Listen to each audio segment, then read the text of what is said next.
Okay, Deuteronomy chapter 13. Now, there is a test that's going to come out on this chapter here that is really important for the children of Israel to understand and really for us to understand as well.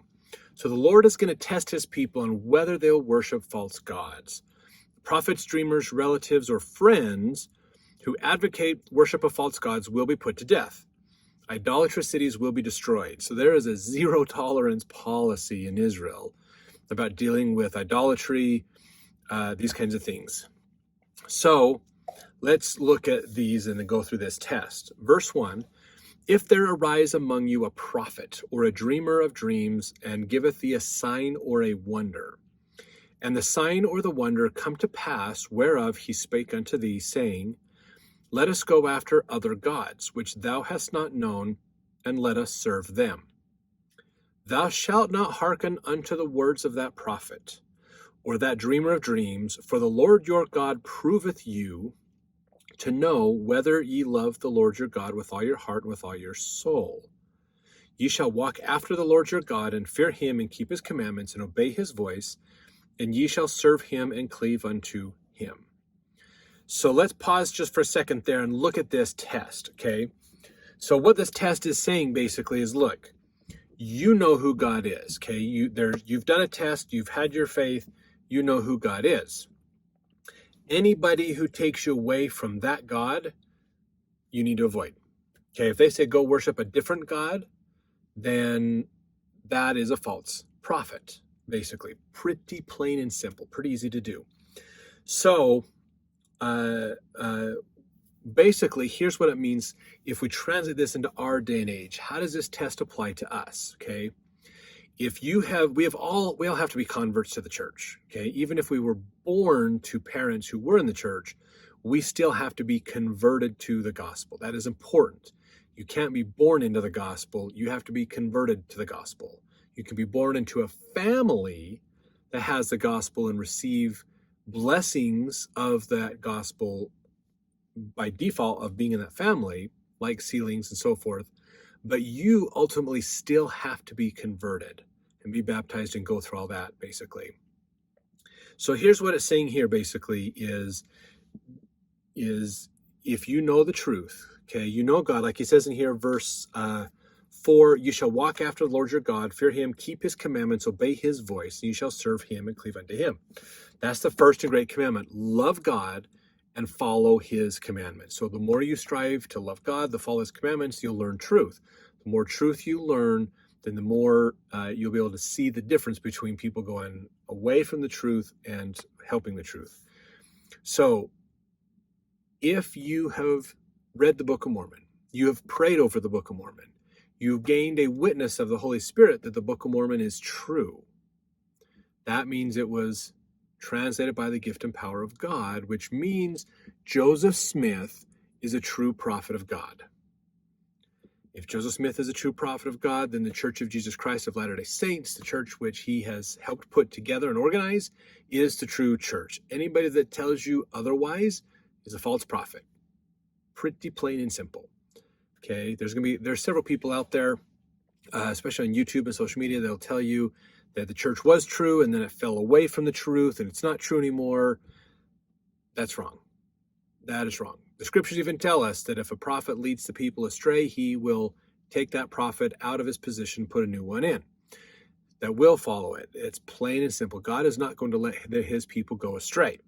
So if the Book of Mormon is true, it's this simple. If the Book of Mormon is true, then anybody that goes away from the prophet, Joseph Smith, and Church of Jesus Christ Latter-day Saints, is pretty much a false prophet. It's really that simple of a test. Now, I'm sure we might get some negative comments from people saying, but what about this? What about this? Blah, blah, blah, blah, blah, blah, blah, blah, blah, blah, blah, blah, blah, blah, blah, blah, blah, all kinds of reasons and excuses. It really is that simple. Once you know the Book of Mormon is true, it doesn't change. It doesn't suddenly become false later on. It's always true. So once you have that testimony is always true, okay? Just know that. That's a very important thing to understand. You don't have to question it again. It's true. If you found out it's true, you had a witness of it, that witness will always be true. It doesn't change later. It's not true for today and then tomorrow it's not true. It is always true. Once you know the truth, it is always true. So Moses is warning people of false prophets, people who try to come up and say, oh, I've got a revelation. We need to go this direction instead. Moses and these other people are wrong. We need to go this other way instead. Pretty simple. If it takes you away from what you know is true, and these people have heard the voice of God himself, they know what his lie is. They heard him give it. They have a very strong witness. Anything that goes against that is false. Pretty simple. Okay, and that's where we use Moroni 10, 3 through 5 to understand it. Okay, that's very, very important. So let's jump on to verse 5 and get a little bit more into this. It says, verse 5, and that prophet or that dreamer of dreams shall be put to death because he has spoken to turn you away from the Lord your God, which brought you out of the land of Egypt and redeemed you out of the house of bondage and thrust thee out of the way which the Lord thy God commanded thee to walk in. So thou shalt put the evil away from the midst of thee. Now that's a zero tolerance policy that they had back then. Granted, people weren't very smart back then. Obviously, they needed help. They needed to be pretty dumbed down gospel. They couldn't live the higher law, so they had to live a bit lesser law. So this is preventing the people from being lost from God, basically. Thankfully, we don't do capital punishment for that kind of stuff today.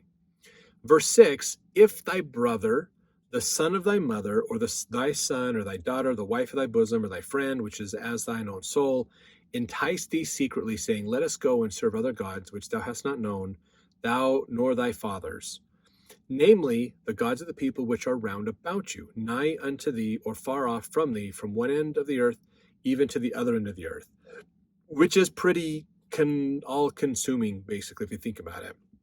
So if somebody in your family or your friends teaches you and encourages you to follow a different God than the God you know, then that's bad.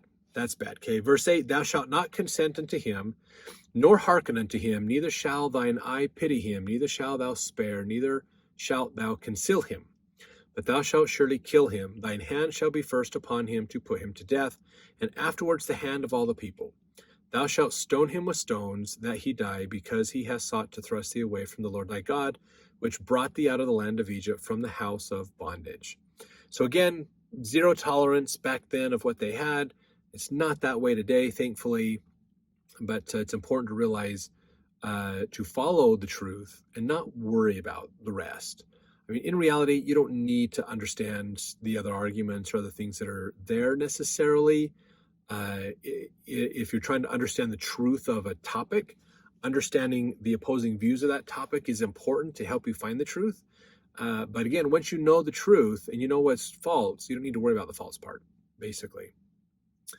Verse 11, and all Israel shall hear and fear and shall do no more any such wickedness as this is among you.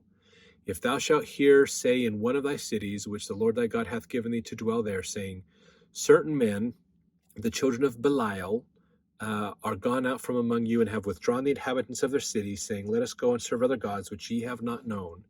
Then shalt thou inquire and make a search and ask diligently, and behold, if it be truth and the thing certain that such abomination is wrought among you, thou shalt surely smite the inhabitants of that city with the edge of the sword, destroying it utterly, and all that is therein, and the cattle thereof with the edge of the sword.